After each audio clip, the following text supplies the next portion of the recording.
तर मित्रांनो, आज आपले 2 गावरान पिल्लं मेले. तर नमस्कार मित्रांनो, झालं असं की आपण काल दुपारी ब्रूडर वरती घेतलेले. ते खाली घ्यायचे राहून गेले आणि थंडी जास्ती पडते त्याच्यामुळे त्यांना हीट कमी पडली आणि ते वीक पडून मेले. आणि त्याच्यानंतर आपण अशा प्रकारे स्टँड लावून घेतले पिल्लांना पाणी ठेवण्यासाठी.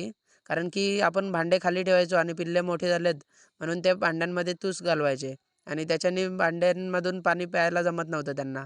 तर आपण स्टँड लावल्यानंतर त्यांना खाद्याचे सुद्धा भांडे मोठे लावले. कारण की आता सगळ्या भांड्यांमधून त्यांना खाद्य खाता येते.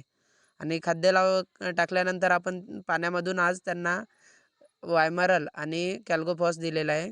तर आपण कॅल्गोफॉस किंवा मल्टीस्टार जास्ती देण्याचं कारण असं, की जेव्हा पिल्लं मोठे होतात तेव्हा त्यांना कॅल्शियमची कमी पडते आणि कॅल्शियमची कमी पडल्यानंतर पिल्लं एकमेकांना चोच मारून खाण्याचा प्रयत्न करतात आणि त्याच्यानी पिल्लांची चोच कट करावी लागते.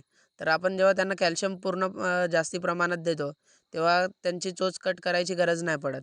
नमस्कार मित्रांनो.